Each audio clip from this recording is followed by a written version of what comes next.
Hi friends, Jom ഷാക്കിലേക്ക് എല്ലാവർക്കും സ്വാഗതം. ഇപ്പോൾ നമ്മൾ സോഷ്യൽ മീഡിയ എടുത്ത് ഫേസ്ബുക്ക് ആയാലും യൂട്യൂബ് ആയാലും എടുത്തു കഴിഞ്ഞാൽ നമ്മൾ മാരാരിയേട്ടനായിട്ട് പൊങ്കാലിട്ടുകൊണ്ടിരിക്കുകയാണല്ലേ. അപ്പം ഞാൻ ഓർത്തു, മാരാരിയേട്ടൻ പറഞ്ഞ പോലെ എൻജോയ് ചെയ്ത് 2 സുഖപ്രസവം കഴിഞ്ഞ് അടുത്ത എൻജോയ്മെൻറ്റിലോട്ട് ഞാൻ കടന്നുകൊണ്ടിരിക്കുകയാണ്. അപ്പോൾ ഈ സംഭവത്തിൽ എക്സ്പീരിയൻസ് ഉള്ള ആളെന്ന നിലയ്ക്ക് എൻ്റേതായ ഒരു അഭിപ്രായം കൂടി പറഞ്ഞാലോ എന്ന് കരുതി എടുക്കുന്ന വീഡിയോ ആണ് കേട്ടോ ഇത്. വീഡിയോ എടുക്കാനുള്ള മൂടൊന്നുമില്ല എങ്കിൽ കൂടിയും എനിക്ക് തോന്നുന്നു മാരാരിയേട്ടന് ഈ ഹൈടെക് ഹോസ്പിറ്റലുകളിൽ നിന്നുള്ള അറിവ് മാത്രമേ ഉള്ളൂ. അതുകൊണ്ടാണ് പുള്ളിക്കൊരു മിസ്അണ്ടർസ്റ്റാൻഡിങ് പറ്റിയതാണെന്ന് എനിക്ക് തോന്നുന്നു. കാരണം എൻ്റെ 2 സുഖപ്രസവവും എറണാകുളം മെഡിക്കൽ കോളേജിലായിരുന്നു. അതായത് എറണാകുളം ഹോസ്പിറ്റലിലായിരുന്നു, ഗവൺമെൻറ് ഹോസ്പിറ്റലിൽ. അപ്പോൾ ശരിയാണ്, ഞാൻ ആലോചിച്ചപ്പോൾ നമ്മുടെ ഓരോ യൂട്യൂബേഴ്സാണെങ്കിലും ആർട്ടിസ്റ്റുകളാണെങ്കിലും എല്ലാവരും ഈ ഹൈടെക് ഡെലിവറി വീഡിയോസാണ് പോസ്റ്റ് ചെയ്തിട്ടുള്ളത്. അപ്പോൾ തെറ്റിദ്ധാരണ കൊണ്ടായിരിക്കാം.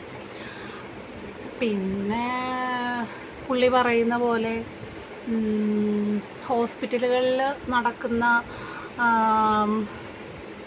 ബിസിനസ്സിനെ കുറിച്ച് തിരിച്ചറിവുണ്ടാവുന്നതിന് വേണ്ടിയിട്ടാണ് പുള്ളി അത് പറഞ്ഞതെന്ന് പിന്നീട് പുള്ളിയുടെ ഇതിൽ നിന്നൊക്കെ എനിക്ക് മനസ്സിലായിട്ടുണ്ട്. അപ്പോൾ പുള്ളി ഒരു രാഷ്ട്രീയ അല്ലെങ്കിൽ ജനങ്ങളിൽ ഇറങ്ങി പ്രവർത്തിക്കുന്ന ഒരു പ്രവർത്തകൻ എന്ന നിലയ്ക്ക്, ഒരു രാഷ്ട്രീയ പാർട്ടിയുടെ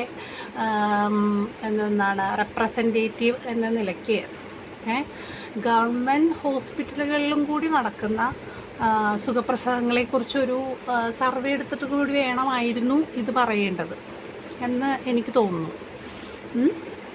അപ്പോൾ എൻ്റെ 2 സുഖപ്രസവങ്ങളും ഈ പറഞ്ഞ പോലെ ഒരു ഹൈടെക് രീതിയിലല്ലാത്തത് കൊണ്ടും ഇതിനെക്കുറിച്ച് പറയാൻ എനിക്കൊരു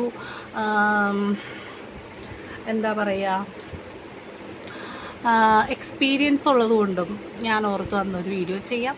പുള്ളിക്ക് അതൊരു ബോധവൽക്കരണമായിക്കോട്ടെ, അല്ലെങ്കിൽ പുള്ളി അറിയാത്ത കാര്യങ്ങൾ അറിയട്ടെ എന്നുകൂടി കരുതിയിട്ടാണ്.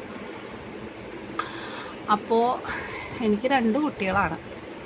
അപ്പോൾ മൂത്താളുടെ സുഖപ്രസവം അല്ലെങ്കിൽ പുള്ളിയുടെ ഭാഷയിൽ പറഞ്ഞ എൻജോയ്മെൻ്റ് എന്ന് പറയുന്നത് 2013 ആ കാലഘട്ടത്തിലായിരുന്നു. ആ സമയത്ത് നമ്മളവിടെ ചെല്ലുമ്പോൾ എല്ലാം ഭയങ്കര നമുക്ക് വലിയ എക്സ്പെക്റ്റേഷനിൽ ആദ്യമായിട്ട് പോവാണല്ലോ. അപ്പോൾ നമ്മൾ ആദ്യം തന്നെ ഒരു ലേഡി ഡോക്ടറെ നോക്കി ഫിക്സ് ചെയ്ത് അവരെ പോയി കണ്ട് 9 മാസമായി, ഇന്ന ദിവസം പോയി അഡ്മിറ്റ് ചെയ്യണം, അങ്ങനെയൊക്കെ പോയി അഡ്മിറ്റായി. കറക്റ്റ് എനിക്ക് ആ ഡെലിവറി പെയിൻ വരുന്നത് ഒരു മെന്നായിരുന്നു. അതായത് എനിക്ക് ഡെലിവറിയുടെ ടൈമിലുണ്ടായിരുന്നത് ഒരു ഡോക്ടറായിരുന്നു.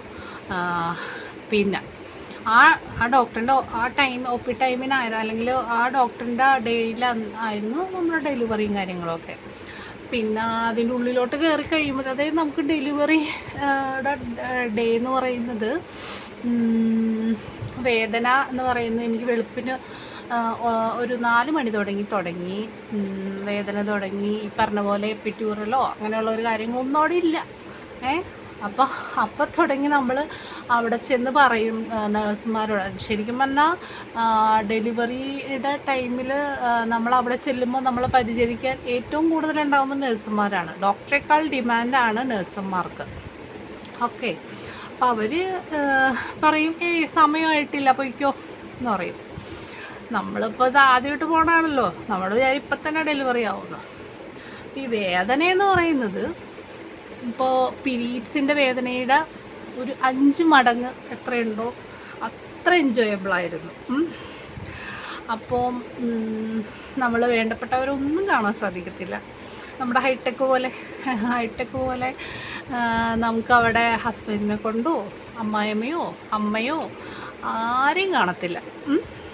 നമ്മളിങ്ങനെ വേദന സഹിച്ച് നടന്ന് അതിൻ്റെ പാരമ്യത്തിലെത്തുമ്പോൾ അവർ പറയും, എന്നാൽ വേണേ കയറിക്കോ, ലേബർ റൂമിലോട്ട് കയറിക്കോ എന്ന് പറയും. ലേബർ റൂമിലോട്ടല്ല കയറ്റുന്നത്, നമുക്കൊരു വെയിറ്റിംഗ് റൂം ഉണ്ട് അതിൻ്റെ ഇപ്പുറത്ത് തന്നെ, അവിടെ കയറ്റി അയ്യോ പത്തോ അമ്മയെന്നൊക്കെ വിളിച്ചുകൊണ്ടിരിക്കുമ്പോഴാണ് നമ്മുടെ ഇനിമയും കൊണ്ട് വരുന്നത്. അപ്പോൾ അതിൻ്റെ ടൈമിൽ നമ്മൾക്ക് ഇനിമയും കൂടി തന്നു കഴിയുമ്പോൾ എന്താ പറയുക, ബാത്റൂമിലേക്ക് ഓടണം ആ ടൈമിൽ തന്നെ, വേദനയുടെ ടൈമിൽ തന്നെ.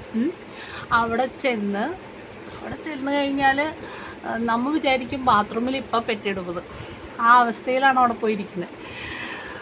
പിന്നെ ബാത്റൂമിൻ്റെയൊക്കെ വൃത്തി എന്നൊക്കെ പറയുന്നത് ഹൈടെക്കാണ് കേട്ടോ, ഭയങ്കര ഹൈടെക്കാണ്.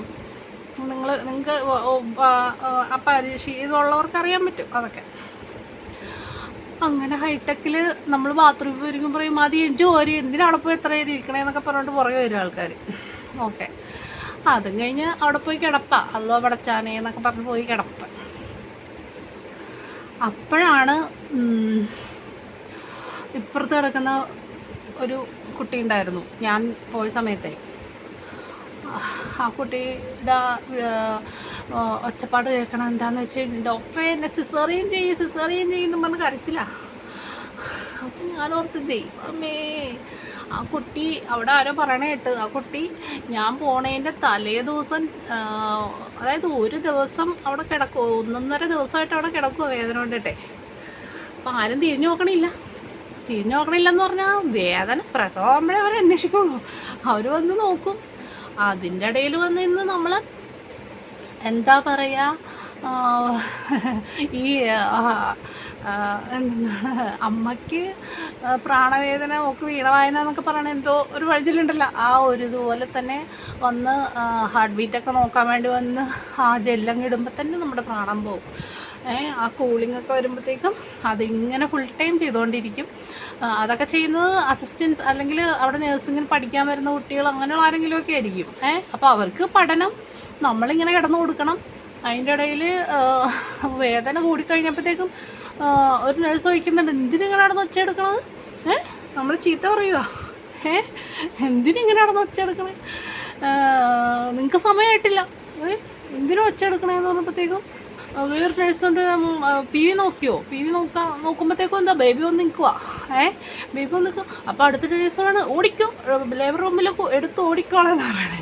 ലേബർ റൂമിൽ കയറി ചെന്നപ്പോഴേക്കും എന്താ സംഭവിച്ചതെന്ന് വെച്ചാൽ കയറേണ്ട താമസമുള്ളായിരുന്നു. എൻ്റെ ഡെലിവറി കഴിഞ്ഞു. അപ്പോൾ രാവിലെ 4 മണി തുടങ്ങിയിട്ട് 8:30 ആയപ്പോഴാണ് ഞാൻ പ്രസവിച്ചത്. അങ്ങനെയായിരുന്നു എൻ്റെ ആദ്യത്തെ. പിന്നെ രണ്ടാമത്തെ എന്ന് പറയുന്നത് ആദ്യത്തേനേലും വളരെ ഡിഫറെൻ്റ് ആയിട്ടായിരുന്നു. അതുകൊണ്ട് അതൊക്കെ പറഞ്ഞു വരുമ്പോഴത്തേക്ക് വീഡിയോ കൂടി പോകും. അപ്പോൾ ഇനിയിപ്പോൾ അടുത്ത ഇതിലേക്ക് ഞാൻ കിടക്കുകയാണ്. ഞങ്ങളുടെ 3ാമത്തെ ബേബിയുടെ ഇപ്പം 3 months കഴിഞ്ഞു, 4th monthലാണ് ഞാൻ. ഇപ്പോഴേ നല്ല എൻജോയ്മെൻ്റാണ്. വാളും പരിചയമൊക്കെ ആയിട്ട് ഞാൻ ഡെയിലി ഇറങ്ങാറുണ്ട്.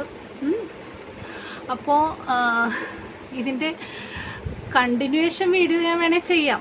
കാരണം എന്താണെന്ന് വെച്ച് കഴിഞ്ഞാൽ അവർക്കറിയില്ല എങ്ങനെയാണ് ഗവൺമെൻറ് ഹോസ്പിറ്റലുകളിൽ അല്ലെങ്കിൽ നമ്മളെപ്പോലുള്ളവരുടെയൊക്കെ ഡെലിവറി എങ്ങനെയാണെന്ന് അറിയാൻ പുള്ളിക്കാരനെ മനസ്സിലാവാൻ വേണ്ടിയിട്ട് വേണമെങ്കിൽ ഞാൻ ചെയ്യാം കേട്ടോ. നിങ്ങൾ കമൻറ്റ് ചെയ്യണേ. നിങ്ങൾക്ക് അത് കണ്ടിന്യൂ ചെയ്യാൻ താല്പര്യമുണ്ടെങ്കിൽ നിങ്ങൾ കമൻറ്റ് ചെയ്യുക. അപ്പോൾ നമ്മളുടെ ലൈവായിട്ട് വരുന്നതായിരിക്കും. അതിൻ്റെ ഉള്ളിലോട്ടൊക്കെ കയറ്റുമെന്ന് അറിയില്ല കേട്ടോ. അപ്പോൾ പണ്ടത്തെ പോലെയല്ല. സെക്കൻഡ് ഡെലിവറിക്ക് വന്നപ്പോൾ ഫസ്റ്റ് ഡെലിവറിനേലും വളരെ വ്യത്യസ്തമായിരുന്നു. അപ്പം അവിടുത്തെ സ്റ്റാഫിനേക്കാളും, അതായത് ഡോക്ടേഴ്സിനേലും നഴ്സിനേക്കാളും ഉപരി അവിടെ കുറേ എന്താ പറയുക, ചേച്ചിമാരുണ്ട് നമ്മളെ കൺട്രോൾ ചെയ്യാനൊക്കെ. അവരുടെയൊക്കെ കാര്യം തമാശയാണ്, വളരെ കോമഡിയാണ്. അപ്പോൾ അതൊക്കെ അറിയാൻ അല്ലെങ്കിൽ ലൈവായിട്ട് നിങ്ങൾക്ക് വീഡിയോസൊക്കെ വേണം എങ്കിൽ നിങ്ങൾ കമൻറ്റ് ചെയ്യുക. അപ്പോൾ എൻ്റെ നിങ്ങൾ ഹൈടെക്ക് മാത്രമല്ലേ കണ്ടിട്ടുള്ളൂ, നിങ്ങൾക്ക് ലോ ടെക്ക് കാണണമെന്നുണ്ടെങ്കിൽ നിങ്ങൾ കമൻറ്റ് ചെയ്യുക കേട്ടോ. ബായ്. അപ്പോൾ ഓക്കെ, എല്ലാവരും സബ്സ്ക്രൈബ് ചെയ്യുക. ഞാൻ വീഡിയോസൊന്നും അധികം ചെയ്തിട്ടൊന്നുമില്ല. അപ്പോൾ മാരാരേട്ടൻ ഇങ്ങനെ പറഞ്ഞുകൊണ്ട് എൻ്റെ ഒരു അവസ്ഥ ഇതായതുകൊണ്ടൊരു ചെറിയൊരു വീഡിയോ ചെയ്യാമെന്ന് മാത്രമേ വിചാരിച്ചുള്ളൂ. അപ്പോൾ നിങ്ങൾക്ക് ഇഷ്ടമാണെങ്കിൽ ലൈക്ക് ചെയ്യുക, സബ്സ്ക്രൈബ് ചെയ്യുക. വീണ്ടും നമുക്ക് കാണാം. Okay, by.